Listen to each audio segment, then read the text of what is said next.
ಒಂದು ವಿಷಯ ಸ್ಪಷ್ಟವಾಯಿತು. ಹನುಮಾನ್ ಚಾಲೀಸ ಇದು ಭಕ್ತಿಗೆ ಮಾತ್ರ ಸೀಮಿತವೇ? ಇದಕ್ಕೆ ನಿಜವಾಗ್ಲೂ ವೈಜ್ಞಾನಿಕವಾದಂತಹ ಸಾಕ್ಷಿ ಇದೆಯೇ? ಇದಕ್ಕೆ ಒಂದು ವೈಜ್ಞಾನಿಕ ಸಂಶೋಧನೆ ಸ್ಪಷ್ಟ ಉತ್ತರ ನೀಡುತ್ತೆ. ಅಟಲ್ ಬಿಹಾರಿ ವಾಜಪೇಯಿ ವಿಶ್ವವಿದ್ಯಾನಿಲಯದಲ್ಲಿ ಸುಮಾರು 18ರಿಂದ 24 ವರ್ಷದ 200 ವಿದ್ಯಾರ್ಥಿಗಳನ್ನು ಈ ಒಂದು ಸಂಶೋಧನೆಗೆ ತೆಗೆದುಕೊಳ್ಳಲಾಯಿತು. ಅದರಲ್ಲಿ 100 ವಿದ್ಯಾರ್ಥಿಗಳನ್ನು ಪ್ರಯೋಗಾತ್ಮಕ ಗುಂಪುಗಳನ್ನಾಗಿ ಮಾಡಿ, ಇನ್ನು 100 ವಿದ್ಯಾರ್ಥಿಗಳನ್ನು ನಿಯಂತ್ರಣ ಗುಂಪುಗಳನ್ನಾಗಿ ಮಾಡಿದ್ರು. ಅಂದ್ರೆ ಈ 100 ವಿದ್ಯಾರ್ಥಿಗಳಿಗೆ 30 ನಿಮಿಷಗಳ ಕಾಲ ಹನುಮಾನ್ ಚಾಲೀಸದ ಶ್ರವಣ ಅಥವಾ ಪಠಣವನ್ನು ನೀಡಲಾಯಿತು. ಸುಮಾರು 45 ದಿನಗಳ ಕಾಲ ಈ ಸಂಶೋಧನೆ ನಡೆಸಲಾಯಿತು. ಇನ್ನು ಉಳಿದಂತಹ ನಿಯಂತ್ರಣ ಗುಂಪು ಏನಿದೆ ಅದಕ್ಕೆ ಯಾವುದೇ ರೀತಿಯಾದಂತಹ ಪಠಣವನ್ನು ನೀಡಲಿಲ್ಲ.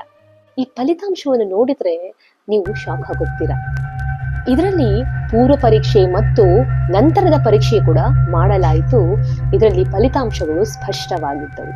ಯಾರು ಪ್ರಯೋಗಾತ್ಮಕ ಗುಂಪಲ್ಲಿದ್ರು ಆ ವಿದ್ಯಾರ್ಥಿಗಳ ಭಾವನಾತ್ಮಕ ಬುದ್ಧಿಮತ್ತೆ ಹೆಚ್ಚಿತು ಹಾಗೂ ಅವರ ಮಾನಸಿಕ ಒತ್ತಡವು ಕಡಿಮೆಯಾಯಿತು. ನಮ್ಮ ಮೆದುಳಿನ ನರ ಪುನರ್ ಸಂರಚನೆ ಅಂದ್ರೆ ನ್ಯೂರೋಪ್ಲಾಸ್ಟಿಸಿಟಿ ಅಂತ ಏನ್ ಕರಿತೀವ ಅದರಲ್ಲಿ ಮತ್ತಷ್ಟು ಸುಧಾರಣೆ ತಂದಿ. ಹನುಮಾನ್ ಚಾಲೀಸ ಅನ್ನುವಂಥದ್ದು ಕೇವಲ ಧಾರ್ಮಿಕ ಪಠಣ ಅಲ್ಲ, ಧ್ವನಿ ಚಿಕಿತ್ಸೆಯ ಒಂದು ರೂಪ ಅಂತಾನೂ ಸಾಬೀತಾಯಿತು. ಹನುಮಾನ್ ಚಾಲೀಸದಲ್ಲಿರುವಂತಹ ಛಂದಸ್ಸು, ಅದರ ಧ್ವನಿಕಂಪನ ಮೆದುಳನ್ನು ಶಾಂತಗೊಳಿಸಲು ಸಹಾಯ ಮಾಡುತ್ತೆ.